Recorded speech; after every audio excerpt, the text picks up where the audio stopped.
আচ্ছা জান্নাত এই জান্নাত পাওয়ার জন্য সবচাইতে বেশি উপকার আসবে সোজা হবে জান্নাতে যাওয়ার।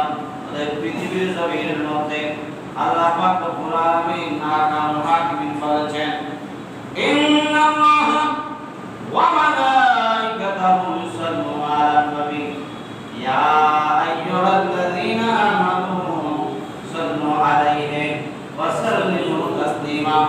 আমার আল্লাহ বলেছেন সূরা আহজাবের মধ্যে, ইন্নাল্লাহা নিশ্চয় নিশ্চয় আমি আল্লাহ, ওয়া মালাইকাতাহু ফেরেশতাদেরকে নিয়ে, ইউসাল্লুনা আমি দরুদ শরীফ পড়ি, আলান নবী আমার নবীর উপরে, ওয়া ইউসাল্লিমু তাসলিমা তোমরা পড়ো দরুদ সুবহানাল্লাহ।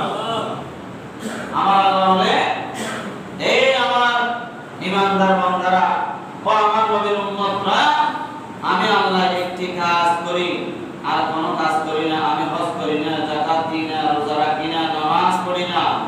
আমি আল্লাহ একটা কি করি? কাজ করি। ওই কাজটা কি? ইউসাল্লুনা ইউসাল্লুনা আলান নবী, আলামানির উপরে ইউসাল্লু, এটা মুজারের সিগা। আলান নবী আমি আল্লাহ সব সময় হরদম হর ওয়াক্তের মধ্যে আমার প্যারা নবী নবী মুহাম্মদ রাসূলুল্লাহ সাল্লাল্লাহু তাআলা আলাইহি ওয়াসাল্লামের উপর আমি কি করি? সব সময় দরুদ পড়ি। এখন আমাদের দেশে এই ইবাদত বান্দাগি কবুল হওয়ার জন্য কি শর্ত? দরুদ শরীফ। দরুদ শরীফ এখন অনেক ভাইরা আছে দরুদ শরীফ পড়তেছেন, কথা আমি মনে মনে পড়ি। এরকম বলা অনেকে জিজ্ঞেস করি না, তুমি দরুদ শরীফ পড়তেছ না কেন? কথা আমি মনে মনে পড়ি। তুমি বাঁধো মনে মনে খাই, কলা মিষ্টি দিলে এগুলো মনে মনে খাই, আওয়াজ করি না। এরকম হবে? হবে না। একটু জবান কাটতে হবে। আমার ভাই, তোমার ভাই, ফলানা অমুক ভাই, ওই সময় তো আর বড় দরকার মনে মনে বলো। মনে মনে বললে কি তোমাকে রাখবে? হ্যাঁ, রাখবে। দুনিয়াবি একটু একটু কিছু পাওয়ার জন্য নেতায় তোমাকে বড় কিছু সাহায্য করার জন্য, নেতার প্রিয় হওয়ার জন্য যদি তুমি আওয়াজ বড় করতে পারো, আর আল্লাহকে নবীকে খুশি করার জন্য একটু বড় করে আওয়াজ করতে পারো না? হ্যাঁ, এখন তো চাই না অনেকে আওয়াজ করে দরুদ শরীফ পড়ে না, আর দরুদ শরীফ পড়ার আগে চলে যায়।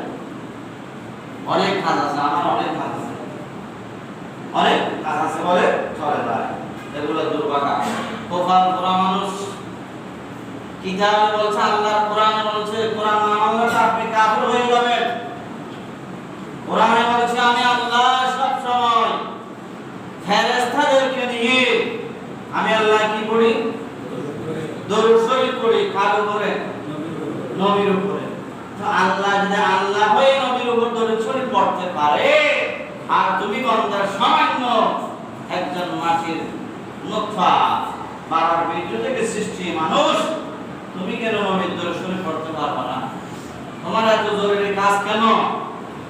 শুক্রবার দিন, জুমার দিন, সাইয়্যিদুল ইয়ম করবের বদর দিন, মুসলমানদের একত্রিত হওয়ার দিন, জামায়াত হওয়ার দিন, ওই দিন তুমি সমস্ত কাজগুলো বাদ দিয়ে একসাথে আবার যা গুনাহ করেছো গুনাহগুলো মাফ করার জন্য আল্লাহ তো এই দিন দিয়েছে আমাদের। তুমি মোবাইল করা বান্দা এটো খারাপ মানে এই শুক্রবার দিনের মধ্যে তুমি মোবাইল নিয়ে ব্যস্ত, খেলাধুলা নিয়ে ব্যস্ত, অযথা গল্প গুজব নিয়ে ব্যস্ত। আযান শুরু, আযান শোনার পরে মসজিদে আসতো না, মুসলমানের সাথে খেলা নিয়ে ব্যস্ত। আর আমরা এগুলো দরকার নেই। যদি মুসলমান হয়ে থাকে কোরআন মানতে হবে। কোরআন না মানলে তো আপনি আর ইমানদার হবেন না। কোরআনে বলেছে, ইয়া আইয়ুহাল্লাযীনা আমানু ইযা নুদিয়া লিস-সালাতি মিন ইয়াউমিল জুমআহ ফাসআউ ইলা যিকরিল্লাহ ওয়া যারুল বাই'আ। যখন জুমার আযান হবে তখন বেচা বিক্রি পর্যন্ত বন্ধ করে, স্টপ করে, কাজ কারবার যেগুলো বর্তমান আসবে, যেগুলো তোমার রিজিকের জন্য তুমি দোকান দিচ্ছ, দিন এই দোকানের বেচা বিক্রি বন্ধ করে আজান শোনার সাথে সাথে স্টপ করে চলে আসতে হবে। এটা মুসলমান ইমানদারের কাজ। তো তুমি কি চাও না তুমি মুসলমান হতে, ইমানদার হতে?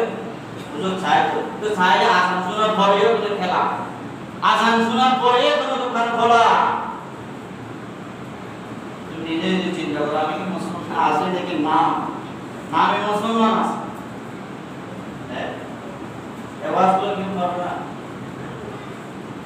বর্তমানে এমন ফিতনার জমানা হয়ে গেছে, একটু করে যে ট্যাবলেট অ্যান্টিবায়োটিক পড়ে ডাইরেক্ট দুশ্মনী করতে না পারলে ইনডাইরেক্ট পুরো ইয়ে করবে, এরকম না? আল্লাহ পাক সবাইকে বুঝার তৌফিক দান করুন, আমিন আমিন। দুনিয়া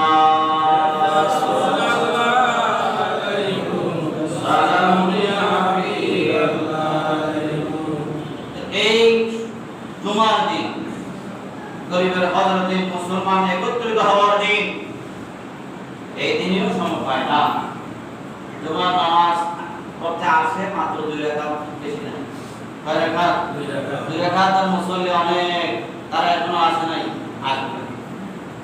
এগুলো মসজিদের নাম বক্সে ছাপাও দেয় না, 10 টাকা দেওয়া দেয় না, হ্যাঁ এসে 2 রাকাত পড়ে চলে যায়। মনে করছে আমরা কামিয়াব হয়ে গেছি, কাজ হয়ে গেছে আমাদের, না। 2 রাকাত নামাজ যেভাবে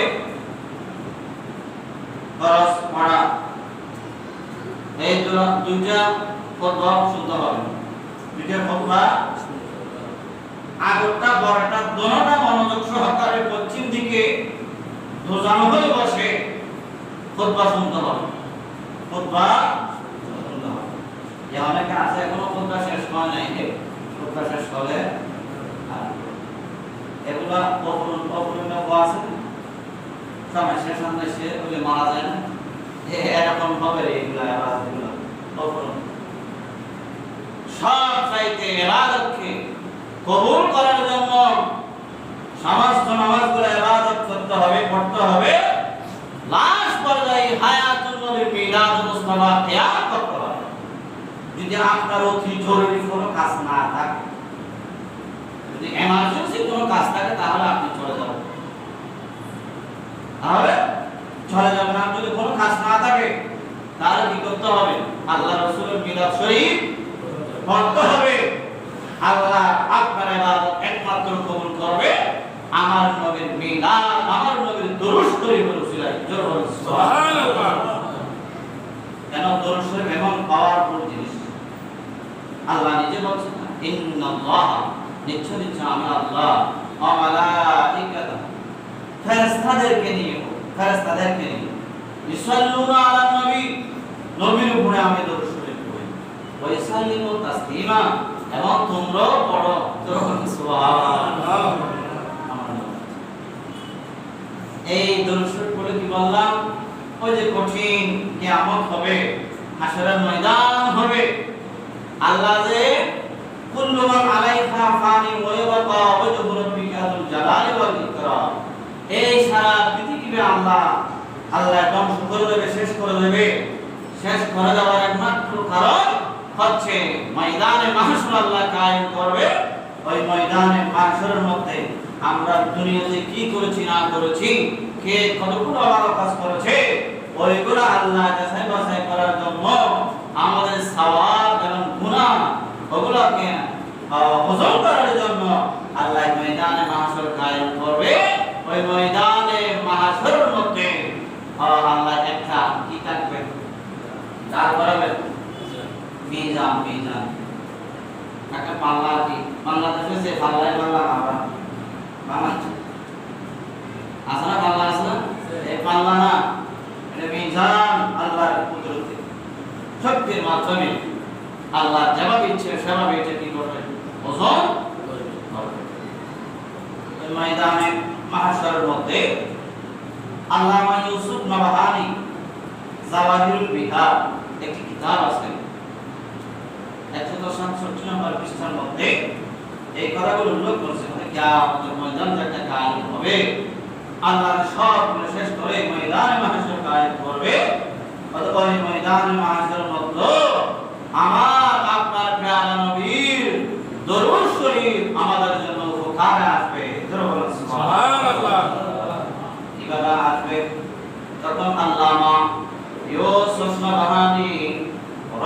রাহমাতুল্লাহি আলাইহি বলেন কিয়ামতের ময়দান যখন কায়েম হবে হাশরের ময়দানের মধ্যে রব্বুল আলামিন আহকামুল হাকিমিনের আরশ আযম থাকবে কি থাকবে আরশ আযম থাকবে ওই আরশ আযমের নিচে হযরত আদম সফিউল্লাহ আলাইহিস সালাতু ওয়াস সালাম অবস্থান করবেন কেন হযরত আদম আলাইহিস সালাতু ওয়াস সালাম এদিক সেদিক দেখবে কেন উনি ওনার সন্তানদেরকে দেখবে ওরা অসংখ্য সন্তান দুনিয়াতে ওদের রেখে চলে গেছে ওই সন্তানগুলোর কি অবস্থা হবে তাদের কি আচরণ হবে কিয়ামতের ময়দানের মধ্যে ওইগুলো দেখবে কিছুক্ষণ দেখার পরে দেখা যাবে একজন আদম সন্তানকে ফেরেশতারা টেনে টেনে টেনে টেনে জাহান্নামের দিকে নিয়ে যাচ্ছে কোথায় নিয়ে যাচ্ছে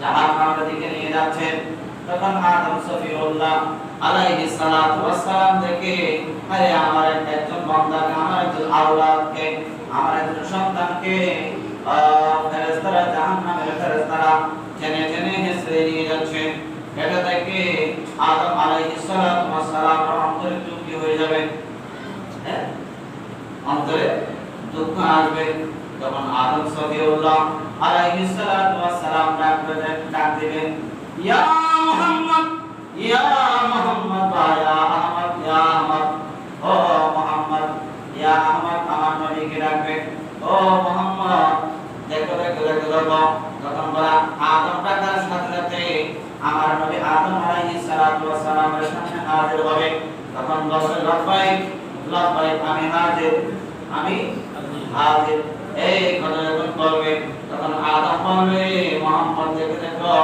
আমার একটা আওলাদ তোমার উম্মত আমার একটা আওলাদ তোমার উম্মতকে জাহান্নামের ফেরেশতারা টেনে টেনে নিয়ে যাচ্ছে জাহান্নামের ফেরেশতারা টেনে টেনে নিয়ে যাচ্ছে তখন আমার রাসূল দেখার সাথে সাথে উম্মতকে বাঁচানোর জন্য শফিয়ে মাশার আয়াতুন নবী দূর দেবে দৌড়ি ওই ফেরেশতাদেরকে আটকে ফেলবে জাহান্নামের দিকে আর নিচে যাবে না তখন ফেরেশতাদেরকে জিজ্ঞাসা করবে এই ফেরেশতারা কি ব্যাপার আমার উম্মতকে তোমরা কোথায় নিয়ে যাচ্ছ তখন ফেরেশতারা বলবে এই বান্দার আর নেকি বদের পাল্লার মধ্যে ওনার বদের পাল্লা ভারী হয়েছে নেকির পাল্লা হালকা হয়েছে তখন ফাসলা হয়ে গেল সিদ্ধান্ত হয়ে গেল তাকে কোথায় দেওয়া জাহান্নামে দেওয়া এই কথা যখন করলেন তখন আমার প্যার নবী সরকারে মদিনা আকা মাওলা ও বসে যাবে কি করবে বসে যাবে বসে গিয়ে কিতাবের মধ্যে আছে আল্লাহ রাসূলের ডান হাত আল্লাহ বাম হাত এভাবে রেখে তারের মধ্যে হায়াতুন নবী দিয়ে আসমানের দিকে নূরানি চেহারাটা তুলে দেবেন সুবহানাল্লাহ তুলে দিয়ে আসমানের দিকে হায়াতুন নবীর চেহারা উপর দিকে করে আমার নবী বলবেন ও রব্বুল আলামিন পরওয়ারদিগার আপনি তো আমার সাথে ওয়াদা করেছেন আমাকে আমার উম্মতদেরকে ময়দানে মাশরের মধ্যে আপনি বেইজ্জত করবেন না বলবেন না সুবহানাল্লাহ হে আল্লাহ আপনি তো আমার সাথে ওয়াদা করেছিলেন আমাকে আমার উম্মতকে ময়দানে মাশরের মধ্যে আমাকে বেইজ্জত করবেন না আল্লাহ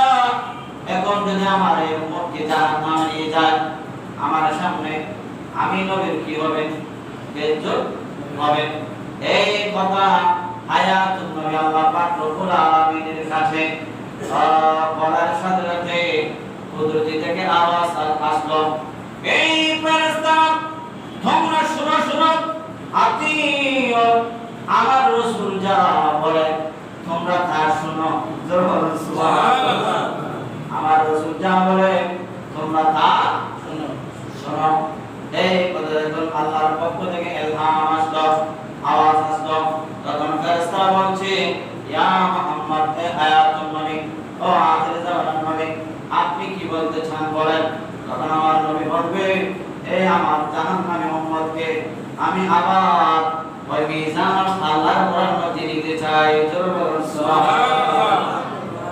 আবার ওয়াফেস আমি মিজানের পাল্লায় নিতে চাই। আচ্ছা ঠিক আছে, আপনি চাচ্ছেন আপনি নিয়ে যান। তখন ফেরেশতারা সহ জাহান্নামের আযাবের ফেরেশতারা সহ সবাই ওই উম্মতকে ওই বান্দাকে নিয়ে আবার মিজানের পাল্লা করা করতে যাবে। তখন আমার নবী বললেন ঠিক আছে, ওর আমলনামা ওর গুনাহগুলো কি দাও, ওজন দাও। তখন দেখা যাচ্ছে তার নেকি সওয়াবের পাল্লা হালকা আর গুনার পাল্লা ভারী।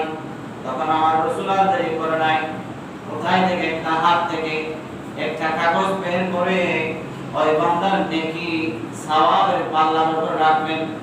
সওয়াবের পাল্লার উপরে হায়াতুন নবীর হাত থেকে যেন ওই যেন একটি জিনিস বের করে যখন রাখলেন, রাখার সাথে সাথে ওই বান্দা নেকি ওদের পাল্লার হাত দাঁড়ায়, এটা অনেক ভারী হয়ে জমিনের মধ্যে লেগে যাবে।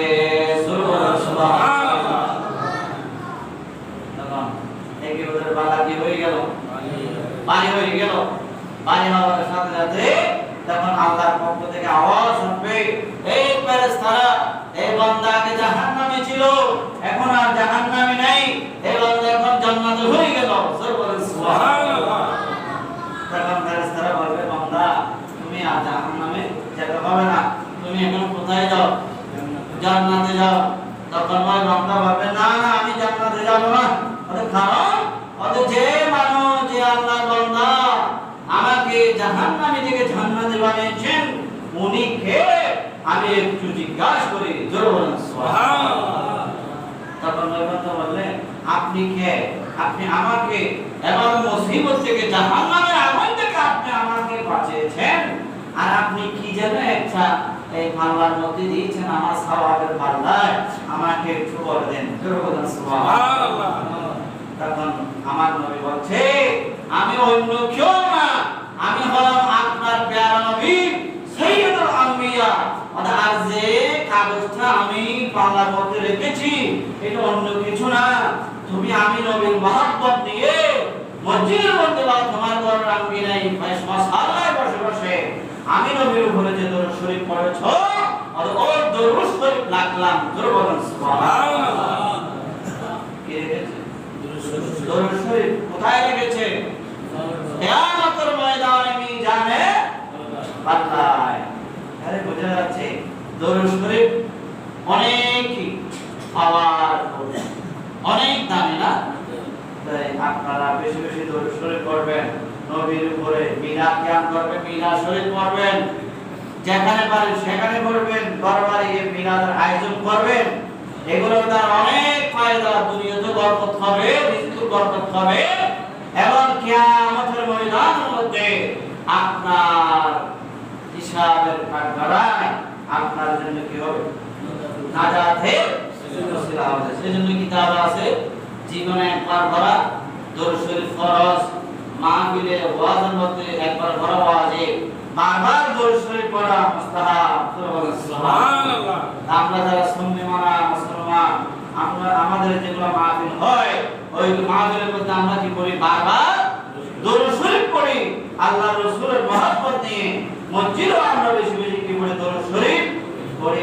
আমরা তো কোরআনকে মানার কথা মানি, কোরআনকে আমরা চেনার মতো চিনেছি, ঠিক না? বলে যারা দরুদ শরীফ পড়ে না, নবীর মিলাদ কিয়াম করে না, আল্লাহ যাদেরকে কোরআন মানার তৌফিক দান করুন। আমিন।